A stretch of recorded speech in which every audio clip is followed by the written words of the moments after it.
السلام علیکم ناظرین، مفتی عبدالقیوم صاحب ہمارے ساتھ موجود ہیں۔ مفتی صاحب سے آج ہم پوچھیں کہ جیسا کہ یہ ربیع الاول جا رہا ہے تو اس میں ہمیں کرنے کے کیا اقدامات ہیں، کیا ہمیں کام کرنا چاہیے؟ السلام علیکم۔ وعلیکم السلام ورحمۃ اللہ وبرکاتہ۔ محترم اویس بھائی، ربیع الاول کے حوالے سے جو ہمارے معاشرے کے اندر یہ چیزیں پائی جاتی ہیں، پہلی بات یہ ہے کہ اس کے اندر بہت ساری ایسی خرافات ہم اس کو کہیں گے شامل کر لی گئی ہیں جس کا تعلق اسلام کے ساتھ نہیں ہے،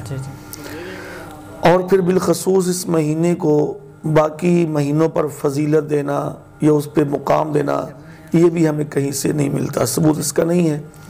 چونکہ اگر حرمت والے مہینوں کے بعد، یعنی کہ جو حرمت والے مہینے اسلام نے ہمیں بتائے ہیں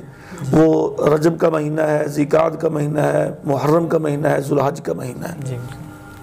تو اگر ان کے بعد اگر کوئی سب سے زیادہ عزت اور احترام والا مہینہ ہے عمل کے اعتبار سے، تو وہ رمضان کا مہینہ ہے، جس میں ایک نیکی کرنے سے 10 سے پھر 70 سے پھر 700 گنا تک انسان کی نیکی بڑھ جاتی ہے۔ تو اس مہینے کی بھی قدر اور منزلت رمضان کے والے سے ہے، بصورت دیگر وہ حرمت والے مہینوں میں شامل نہیں ہے۔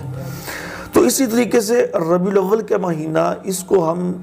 اس لیے عزت اور احترام کی نگاہ سے دیکھتے ہیں کہ اس میں نبی صلی اللہ علیہ وسلم کی دنیا میں بعثت ہوئی، آپ کی پیدائش ہوئی۔ لیکن اس کے ساتھ ساتھ اس مہینے میں جو خرافات ہیں، یعنی اس مہینے جیسے ابھی یہ حالیہ دنوں میں باقاعدہ حکومت پنجاب نے اس چیز کا اعلان کیا ہے کہ 28 ستمبر سے لے کر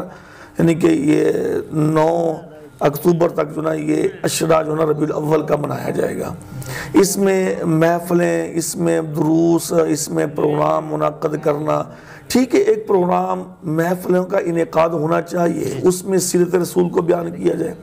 اس میں اسوہ رسول کو بیان کیا جائے، نبی صلی اللہ علیہ وسلم کے آنے کی جو وجہ ہے اس کو بیان کیا جائے، ہاں جی، آپ کا دنیا میں آنے کا مقصد یعنی کہ توحید کی دعوت، رسالت کی دعوت، اس چیز کو بیان کیا جائے، نہ کہ جو اس طریقے سے ہمارے ہاں محلوں میں چراغاں ہوتا ہے، لنگر تقسیم کیے جاتے ہیں، یا ختم یا اس قسم کی محفلوں کا انعقاد ہوتا ہے۔ ویسے بھائی بات بالکل سیدھی ہے، یہ چیزیں اسلام کے اندر ہمیں نہیں ملتی،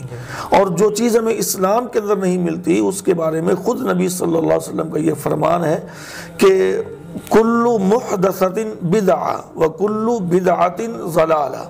ہر جو چیز اسلام کے اندر نئی پیدا کی جائے، یعنی اسلام کے اندر نئی پیدا کرنے سے مراد یہ ہے کہ ہم یہ جو کام کرتے ہیں نا، آپ کسی بھی بھائی سے کرنے والے سے پوچھیں کہ بھئی آپ مساجد کو کیوں روشن کر رہے ہیں، یا آپ یہ لنگر تقسیم کیوں کر رہے ہیں، یہ محفل منعقد کیوں کر رہے ہیں، محفل میلاد کے نام سے لوگوں کو جمع کیوں کیا جا رہا ہے، تو وہ کہتے ہیں اس کا اجر و ثواب ہے، اور جب یہ ساتھ اس کے نقطہ لگتا ہے کہ اس کا اجر و ثواب ہے تو یہ کام بدعت ہو جاتا ہے۔ ہاں جی، ویسے آپ پروگرام کریں، ہاں جی، نبی صلی اللہ علیہ وسلم کی شان کے متعلق، آپ کے اسوہ کے متعلق بیان کیجئے، لیکن جب آپ اس کو ساتھ یہ جوڑ دیں گے کہ یہ کام کرنا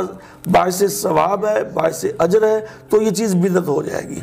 تو اس لیے ربیع الاول کے مہینے میں اس قسم کے کام کرنے کی بجائے جو ہمارے کرنے کے کام ہیں وہ یہ ہے کہ نبی صلی اللہ علیہ وسلم کی تعلیمات کو عام کیا جائے، نبی صلی اللہ علیہ وسلم کے اسوہ کو لوگوں کے اندر وہ نا پھیلایا جائے۔ اب ایک آدمی اس کی اپنی شکل، اس کا اپنا لباس، اس کا اپنا گھر، اس کا اپنا ماحول جو ہے وہ اسوہ رسول کے مطابق نہیں ہے،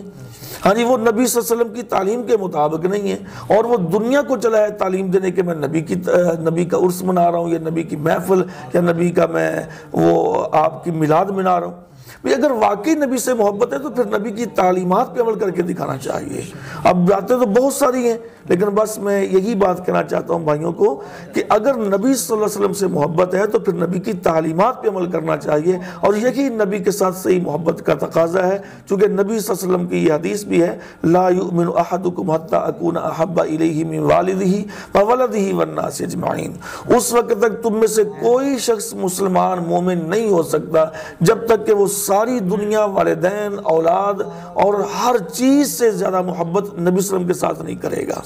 تو محبت کا تقاضا یہ ہے کہ نبی کی تعلیمات کے اوپر عمل کیا جائے۔ بہت شکریہ جی ناظرین، اللہ تعالیٰ ہمیں سمجھنے کی اور عمل کرنے کی توفیق عطا فرمائے۔ اگلے پروگرام میں پھر حاضر ہوں گے، اللہ حافظ۔ اعوذ باللہ من الشیطان الرجیم، بسم